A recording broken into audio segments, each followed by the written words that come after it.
Summer racing continues from the spa, and it's the 150th running of the Travers Stakes, the Midsummer's Derby, and we've got a 12-horse field lined up. Let's go through all the horses, take a look at the pace scenario, and hopefully get you on a winner for the Travers Stakes, and we'll see who's going to paint that canoe come Saturday. Let's start at the rail, and we've got Owendale, who's looking to move up in class. A couple of nice wins in his last race, but now he moves up to Grade 1 company. I think it's actually a good draw position for Owendale, and I really like the grit he showed in the last couple of races.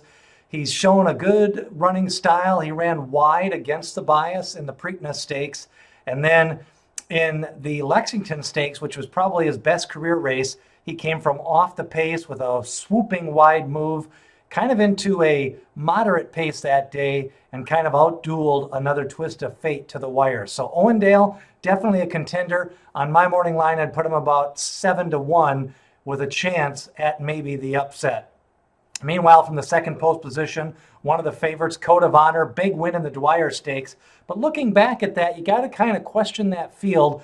Final Jeopardy has come back to not do much. A few other horses out of that race just have not progressed, like Mijos. And this is a small horse who ran second in the Kentucky Derby after the disqualification was moved up. Really had no excuses. He could have ran a little bit better that day. He was one of the horses that was not interfered with, and he did establish a good position at the rail, kind of loomed menacingly on the turn, and then kind of flattened out. I think he does his best running when he has longer time between races, but I've always questioned, can he get the 12 furlongs in a truly run race? And I'm not sure he's actually going to improve here. And I think he may be a little overbet based on what he's actually done. He debuted with a wire-to-wire victory, and that was on the engine. So I'm not really sure what his running style is. The post position number 2, there is not a lot of speed in this race. Code of Honor is one that you really have to take a long look at, kind of work out what kind of trip he's going to get, and then see if the odds dictate a bet. Meanwhile, Highest Honor is a big win in the Curlin Stakes the last time out. This improving son of Tacitus ran just a few times this year, did not race as a 2-year-old, and then came out with a rough trip at Keeneland, picked up a maiden special weight victory at Belmont, and then won the Curlin Stakes in his third race. Now, that day in the Curlin Stakes, a lot of horses did well coming from off the pace and running wide down the center of the track. It was a sealed track that day, muddy, and Highest Honors definitely kind of made a nice move into the turn to get position. He was last early, made a move, and I think Highest Honors is the one with a lot of upside and definitely one to consider here. I like this horse a lot, and we'll go through some of the other contenders. Laughing Fox, 3 for 7 lifetime, did not make a move at all in the Preakness Stakes, and then again, kind of a no-show in the last stakes in the Jim Dandy. Let's see if he can improve here. Just not sure he has the Grade 1 class. If he does come running, it's going to be running late at the end of the race. Meanwhile, Everfast, I'm not sure if he's ever really going to duplicate that Preakness runner-up. He really had a series of events that day that kind of helped him get second place. The rail was live. He rode the rail the entire stretch. A lot of that horses in the Preakness Stakes were distance challenged, and I think he just kind of laid back and picked up the pieces. War of Will hasn't come back to flatter that race, and I'm just not sure that really Everfast is ever going to duplicate that type of effort. Really a no-show in his last race. The Haskell did not fire in the Belmont Stakes, and you're going to need all of 30-1 to really have any type of excuse to bet Everfast. Meanwhile, the likely race favorite, Tacitus, has disappointed in his last 3 races. He's ran kind of all out in all 3 races. He ran hard in the Kentucky Derby. He ran hard in the Belmont Stakes, and then really in a prep race, the Jim Dandy, he stumbled out of the gate. And really my concern with him is, even though that was a prep race, he ended up running a lot harder than I think they wanted to that day, and he was outdueled after getting near the leader, Tax, with about 1/8 of a mile to go. Tax kind of ran away from him. I'm not sure he's really improving. He gets blinkers on this time, maybe a little bit more focus, but on the other hand, he was 3 straight races where he's ran really hard, and I'm just not sure he's really, maybe he regresses in a spot like this. Also, you're looking at probably 8-5, 9-5 final odds, and you're going to have to, he's kind of turning into a typical Tappet nutcase here. A lot of excuses starting to pile up. He broke slow in the last race, ran wide in the Belmont Stakes. I don't know. Tacitus, you're going to get a short price. You're going to get a 1.25 miles. And he was outgained by Tax the last time down the lane. Meanwhile, Mucho Gusto, this horse I think was smoking Joe Talamo. I'm not sure he was ever really pointed for this race. I think they kind of threw him in late after the other horse in the barn. Game Winner came up with a virus last week. He worked out good on Monday. He's got to ship cross country. He's got to go 10 furlongs, and his best win was in a small field. And I'm just not sure that he's distance challenged. He's not going to improve at 10 furlongs. And I think this was kind of a decision late in the game to kind of run in this game. I'd want 25 or 30 to 1 if I was playing Mucho Gusto. The only advantage here is he does add some speed to the race. I think he will be on the engine. I think he will be on the lead. But even with slow fractions, I just can't see him getting 10 furlongs in a race like this unless the track really comes up front running. Meanwhile, Chess Chief, number 8 starts, 1 win. Ran in a couple of derbies the last time out, a couple of stakes races. But he's really moving up in class here, facing horses like Tacitus, Owendale, and even a couple of lightly raced horses in highest honors, and looking at Bikinis, who I kind of prefer more than Chess Chief. Looking at Bikinis was favored last time out in the Curlin Stakes. He was the horse that had to go to the lead from the rail on a day when the track was favoring outside speed. I think looking at Bikinis may have been the best horse that day, along with Endorsed, but he ended up running third because Highest Honors took advantage of the track condition.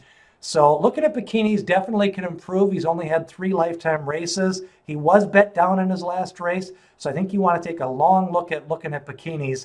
And he also gets Javier Castellano, who's won 6 Travers Stakes, including the Travers Stakes last year with Catholic Boy from an outside post position.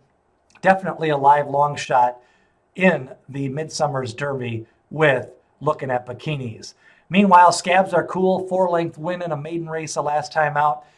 Kind of disappointed in his debut race at Churchill Downs. Then picked up a big win the last time out, but his speed figure is probably 2 to 3 lengths behind a few of these contenders. I think they're taking a shot. I like that. I like him actually better than Everfast and a couple other horses that are maybe proven losers. Even I like him better than Mucho Gusto. I think he can get the distance. I like the upside a little bit more. With Mucho Gusto, you know what you got. With Scabs Are Cool, maybe you can get a horse that outruns his odds, and maybe he's on the improve. Meanwhile, Endorsed, I think this horse ran an awesome race in the Curlin Stakes. It was only his second race of the year, asked to go from 6.5 furlongs to 9 furlongs, and he made a mid-race move at the exact same time that Highest Honors was making his move. Those two hooked up with 1/8 of a mile to go, and Highest Honors won the race, won the gallop out, but I just have a sneaky feeling Endorsed is going to improve, third off the layoff. He has a nice Champagne Stakes to go back to and a great-looking workout the other day, full of run. I like the fact that he can lay close to the pace. I don't see a lot of pace in this race, and I just think Endorsed could get a nice trip from that 11th post from the outside. He'll be outside of the other speed and Mucho Gusto and possibly looking at Bikinis, and he'll be inside of Tax. So I think Endorsed is really threatening to run a career best race, and at 10 or 15 to 1, I definitely want to include him in exactas and trifectas. On the outside, the only horse that probably was hurt by the post was Tax. Picked up a nice win in the Jim Dandy, the prep for this race, so I like the fact that he's got a trip over the track, and Tax definitely has improved. He was outgained by Tacitus in the Wood Memorial, was kind of a no-show on a sloppy sealed track, non-sealed track in the Kentucky Derby Day. Tax definitely, I think, was primed to run a good race the last time he was bet down. He was bet down in the doubles. He seemed to be the live horse in the Jim Dandy and picked up the nice win. But now he draws outside. There's more speed in the race. He faces more contenders, and he's got to face some of those mid-race speed horses like looking at Bikinis, Highest Honors, Endorsed. And the pace is not going to be the same as the last time when he was kind of able to walk the dog, and he kind of was able to take the lead and then withstood a tactical run by Tacitus. I like Tax. I think he's capable of running a good race. I'm just not sure he's primed to peak this time out, and he does face other contenders who are inside him who may get first run and keep him wide. Tax may have to show some of that tactical speed and get out and get in a good position from that 12th post position. So recapping the Travers Stakes, I think the speed horse is probably going to be Tax, maybe from the outside. Mucho Gusto can take the lead if he wants it. Other horses who are capable of making mid-race moves are endorsed and looking at Bikinis. I think Tacitus is going to be a little over bet. I'm not sure he's improving at this time of the year, and he's got to go 10 furlongs. I've never been sold that Code of Honor with his body style and being a smaller horse can be a prototypical 10 furlong horse. He's fresh, maybe a little too fresh. I do like the late workout on Monday. So Code of Honor is a contender, but again, he may be underlate. I'm going to go with Highest Honors. I think this son of Tapit is improving in his 4th lifetime race. I think he got everything his way the last time out, running wide in the better part of the track, but I think he's the horse that can improve 4 to 5 lengths here. I think he wants the 10 furlongs, and I think he's going to get just enough pace that he can make a mid-race move and make a menacing move going into the turn. That's usually when the Travers is run. I also think Endorsed is live in this spot. I liked his workout. I loved his last race in the Curlin. He made a mid-race move, might have moved a little bit too soon. And I think the overbet horses are probably going to be Tacitus and maybe, I think, even Tax from the outside. Owendale, definitely take a look at.